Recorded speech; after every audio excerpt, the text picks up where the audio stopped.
Do you know that thalassophobia is the fear of the ocean or other large, deep bodies of water? You know, of course, that ship captains do not have thalassophobia. They are our heroes who go on large, deep bodies of water every day. I thought I should share that information as I welcome you to Nimasa This Week, the voice of maritime. My name is Eugenia Abu. It's always such a pleasure to have you join us.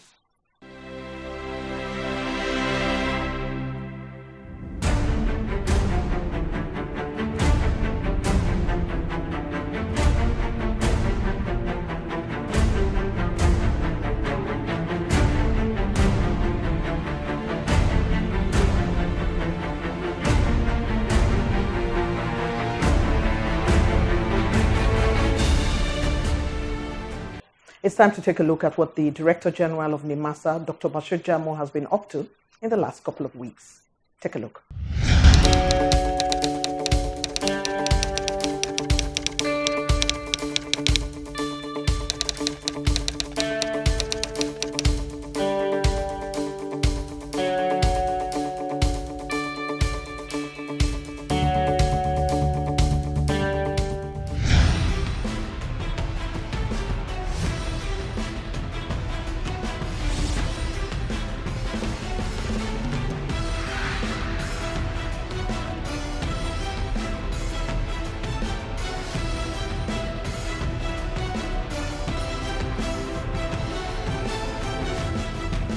On the DG's diary this week, we start from the tiny island of Mauritius, where Dr. Jamu joined other maritime stakeholders in Malaclava for the third ministerial conference on maritime safety and security. The Director of Maritime Safety and Security at the Federal Ministry of Marine and Blue Economy, Mr. Babatunde Bombata, was also at the conference. During the week under review, the DG Nimasa, Dr. Bashir Jamu OFR, signed a performance bond for ministerial deliverables from 2023 to 2027 with the Ministry of Marine and Blue Economy. The Honorable Minister of Marine and Blue Economy, His Excellency Adegoyega Oyetola, CON, who personally supervised the Nimasa bond signing ceremony at the ministerial retreat in Lagos, urged the management of the agency to key into the vision of the ministry in achieving its mandate as set by President Bola Ahmed Tinubu, GCFR. I'm pleased to welcome you all to this maiden edition of the ministerial retreat organized for the Ministry of Marine and Blue Economy and its agencies. As you are aware, Mr. President, in the just concluded presidential retreat, signed a performance bond with the cabinet members and the permanent secretaries. One of the key performance indicators of this meeting is to cascade the signed bond to ministries, directors, and chief executive officers of the ministry's agencies. On his part, the Nimasa DG assured of steady and measurable progress within the period covered by the bond. He made a presentation on how to deploy an effective security architecture for the exclusive economic zone to sustain harnessing the blue economy potentials of the country. According to him, there is a clearer understanding of the direction of the ministry, and Nimasa will work hard to achieve the set mandate in line with Mr. President's vision. The contract signed is for the benefit of Nigerians, not for the President Bola Ahmed Tinubu, not for his own ministers, not for the Minister of Marine and Blue Economy, but for the benefit of Nigerians. Areas the DG presented to the Minister for effective monitoring include Nimasa's efforts in implementing the Cabotage Act, expansion of the domestic fleet, sustaining the Deep Blue project, and developing a national policy on marine and blue economy. Other areas are promoting maritime safety through effective capacity development, enhanced safety, security, and compliance to global acceptable standards. This performance contract is something that will enable you to deliver value to the Nigerians. So who will execute or help in delivering such values. That is why we converge here.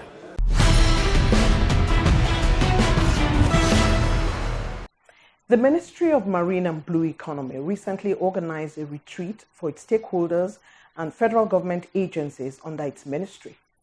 According to the minister, this retreat is meant to cascade down the vision of President Bola Ahmed Tinubu on why he created that ministry. The permanent secretary of the ministry, Dr. Magdalena Jani, and the Honorable Minister Adegboyega Oyetola speak to the issues of why this ministry was created. When President Bola Ahmed Tinubu GCFR announced that ministers will be measured by their performance on a regular basis, benchmarked against the performance bond they signed, the need to cascade the president's vision to stakeholders became inevitable. The permanent secretary, Dr. Magdalena Jani, made it clear in her opening remarks that the ministry's performance depends largely on the performance of the agencies under it. Nigeria, as we all know, is so blessed with much aqua and so has an extensive, exclusive economic zone, making it a natural hub for shipping and international trade for most landlocked neighboring nations in the West and Central Africa region. Let us therefore lend our voices as we begin this journey of more growth for the maritime industry. At this junction, I extend my highest regards to my boss, His Excellency Adegboyega Oyetola, CON, for seeing the need to call the pillars of the maritime industry for a tete-a-tete. This is indeed a step in the right direction. The Honorable Minister of Marine and Blue Economy then stepped forward to address the gathering. Nigeria's marine and blue economy stand as a pivotal sector to foster sustainable economic growth of the nation. Dear stakeholders, it is worth noting that this engagement forum is crucial to the development of the sector as it offers the opportunity for us all to collectively contribute our perspectives, ideas, and other relevant inputs that can propel the sector to the trajectory of success necessary to support the development of the economy, as well as meet the expectations of Mr. President, who took the courage to open up Nigeria to focus on the blue economy value chain. Some ports in us, I'm told the negative seaport has it. You only go in no human interface. Tap and you can go in. We must bring that back to the ports. Ports saying, I won't want to just mention countries in this sub-region. I've done it, and there's no reason why we shouldn't have it in our ports. We have more at the end of me. As of today, the primary responsibility for the main awareness is with the Navy. But every other person is part of that domain. And because we don't have a combined strategy, there's a lot of waste.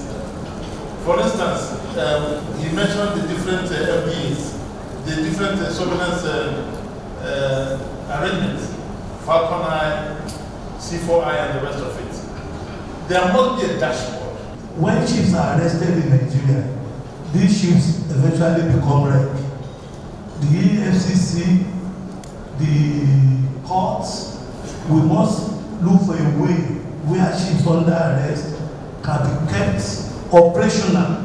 Also suggest that government should look to incentivize industry by reviewing our task force in line with, as is the case in other maritime nations, so as to create enabling environment for the emergence of Nigerian fleets trading globally. The meeting went into a closed-door session, and at the end of the one-week workshop, Nimasa this week spoke to the DG Nimasa and other chief executives present. The Honorable Minister of Transportation, a couple of weeks ago, signed a performance bond between he and Mr. President. And Mr. President made it clear that you either perform or you leave the government. We want to set agenda for policy, legal framework for the new Ministry of Marine and Blue Economy. It's significant because this is what the stakeholders have been yearning for a very long time. The management of the Nigerian Maritime Administration and Safety Agency, Nimasa, has continued in its efforts to implement the Cabotage Act effectively in the interest of all concerned. One of the techniques used by Nimasa is constant stakeholder engagement. Last week, the agency, under the supervision of the Marine and Blue Economy Ministry, engaged stakeholders from the Maritime Workers Union, maritime lawyers, primary lending institutions, ship owners, and trawler owners, amongst others, for the disbursement of the Cabotage Vessel Financing Fund, CVFF. The speech of the agency's Director General, Dr. Bashir Jamal OFR, was read by the Director, Cabotage Services. I'd like to extend a warm welcome to each and every one of you to this stakeholders event on monitoring the implementation of the Cabotage Act 2003. The Cabotage Act was enacted in 2003. It represents a pivotal piece of legislation that has had a significant impact on the Nigerian maritime industry. It was designed to promote the participation of Nigerian vessels and manpower in the coastal and inland shipping trade. The Act has played a very crucial role in promoting economic growth, job creation, and the development of indigenous capacity within our maritime sector. We should all endeavor to share our knowledge, experiences, insights, and challenges we have encountered, and then profile solutions. The speech read by Mrs. Rita Uruakpa set the ball rolling. Stakeholders were upfront in their contributions. So, as a matter of suggestion, and gentlemen too, is that do we have the technology, to monitor this energy in our vessels? If people have deployed that technology to be able to minimize the use of the vessels. This stakeholders engagement is set to find out field experiences that can enhance the implementation of the Act, which has been signed into law for the last 2 decades. So we're here to appraise what we have done since inception to date, taking cognizance of the fact that it has been a mixed green. I want to appreciate the Ministry of Marine and Blue Economy that finally we have achieved what we needed for posterity in this country. So I want us to, as long as you want to live, give a big round of applause to the government of Tinubu for thinking it wise to give us this ministry. It is important to also note that it is not just buying a ship. You must have capacity to run a ship. I recommend that any disbursement of this vessel financing, capital vessel financing fund, should focus also on motor tankers. We all know that going into shipping business is capital intensive. You can't just wake up one day and say you want to buy a vessel. And they tell you a vessel is 10 years, 15 years, they can't use it anymore. And they are all packed in the dock and they don't have jobs. So what do you do? Is there a way they can, give us like a maintenance system? Eventually, what we want to do is make sure that the system works. We have listened to the voice of everybody who has spoken. There are some issues we cannot talk about here because they are beyond us, especially the policy issues on economy and all that. Any vessel operating coastal voyage in Nigeria must mandatorily have on board the following: vessel logbook, vessel port of call, vessel particulars, which include registry certificates, safety equipment certificates such as safe manning certificates, builder's certificates, load line certificates, tonnage certificates, radio certificate, insurance certificates, classification certificates, passenger ship safety certificate, service certificate, cargo ship certificate, and waiver certificate or receipts. Vessel owners, captains, shipping agents, and members of the public are advised to note and comply. Nimasa is responsible for search and rescue in the maritime environment in Nigeria. This is certainly impossible without a search and rescue clinic. The Dr. Jamo-led administration of Nimasa has delivered to Nigeria a world-class search and rescue clinic. Here is all you need to know about that search and rescue clinic. Stay. The International Convention for the Safety of Life at Sea, SOLAS 1974, and the 1979 Protocol on Search and Rescue made provisions for maritime administrations to provide search and rescue services for vessels in distress. Nimasa, under the current administration of Dr. Bashir Jamu OFR, has put in place search and rescue-based centers across the country. The Jamu administration has built an ultra-modern medical facility in Lagos to serve as the search and rescue-based clinic for the Regional Maritime Rescue Coordination Center, RMRCC, located in Nigeria. A visit to the towering edifice in Apapa was an eye-opener. Nimasa this week made a stop at the Accident and Emergency Ward.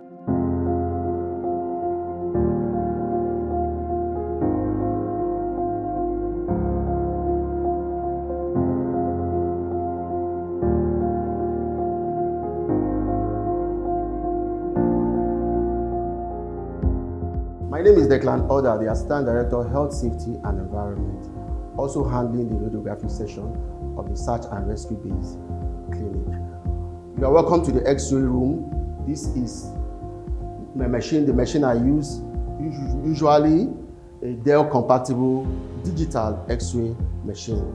This machine is rugged and easy to operate on. Over there in the other room, we have the ultrasound machine, which forms the complete unit of the radiography session. Over here, what we have here is some of our radio protective equipment, which you can see from this place. This is the lead apron, this is the lead shield screen. We have the bulky couch and also the chest stand, which is over there. My name is Antonia Abiodun, Mrs. Deputy Director, Health Services. This is the laboratory section of the SAR-based clinic, Nimasa. And here we run all diagnostic measures. For example, this one now is the BT3000. It's a chemistry analyzer that carries out 25 parameters in chemistry. Another automated chemistry analyzer, the Kenwell T426. It carries out 25 parameters in chemistry. You can see we are already running some samples. When you talk about urinalysis, when you talk about sputum, pore cells, when we're doing the microscopic aspect of it, we need to view it under the microscope. Yes, you can see here is for malaria parasites. I said this is the Vitek 2 Compact Biomeru by France. It is mainly for microbiology. When you look at my far left, you see the biosafety cabinet. What is the work of the biosafety cabinet? It's for air purification, mopping up microbes in the lab, bringing out purer air. I know we don't work with expired reagents. I am Ngozi Okafor, Assistant Director, Health Services. And here we are is our emergency room. That's for Search and Base Rescue Clinic, Nimasa. And we're into preventive health, promotive health, curative health, and rehabilitation.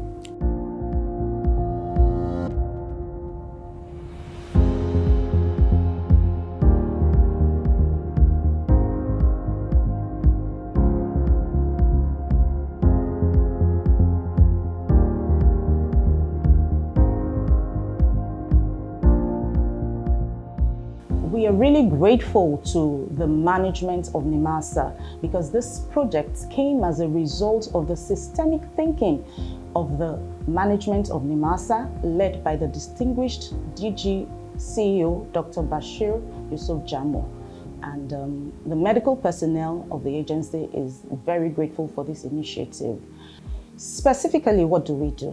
We receive signal from the agency Search and Rescue concerning vessels that need medical help in Nigeria's territorial waters. So we treat on site, we triage, we manage, and we actually stabilize these victims. and see to further medical treatment as applicable. And this may entail movement to care centers for the particular medical case at hand. My name is Dr. Lidibia Nkechi. I'm a Assistant Director with the Health Services Unit in this agency. The staff of Nimasa usually come here to see us and they make use of all the facilities we have here. One of the ways we can improve our services is by going for regular trainings, regular workshops, and also periodic liaison with specialist hospitals, for example, the Federal Medical Center, just to avail ourselves of the current global best practices.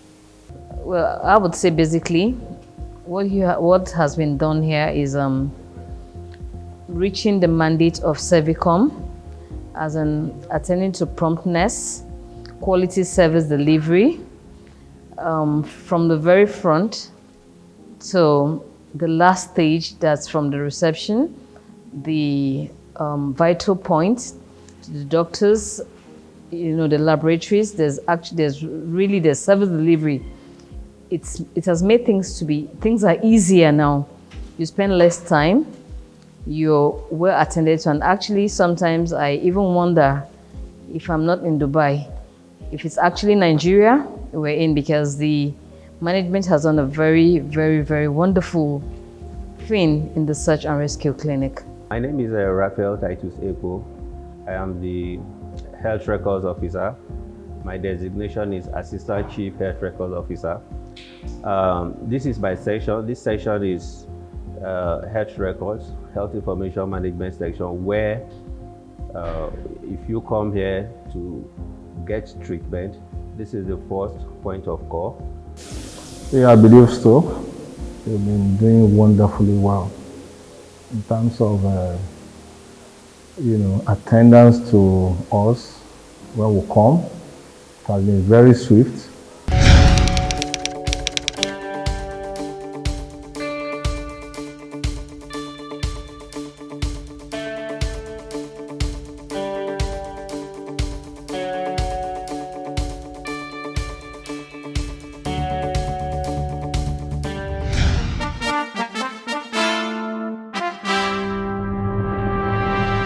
You as a CEO, you know that this is a mandate given to you.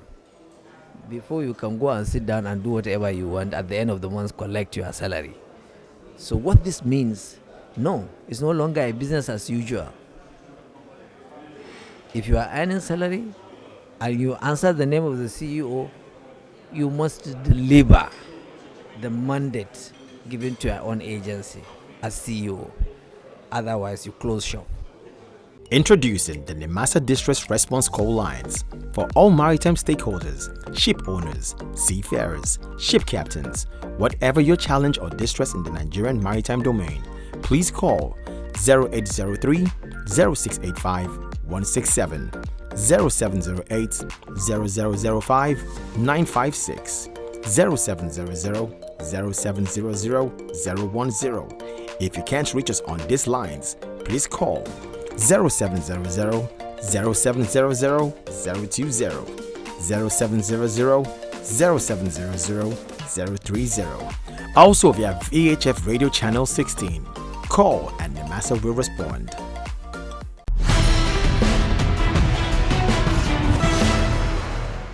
What are you anchored on this week? I have chosen charity. There's nothing more beautiful than giving from your heart to another person. That is the lesson we take away from this edition. Don't forget to give from your heart. And on that note, we come to the end of this week's edition of Nimasa this week. I'll see you again soon.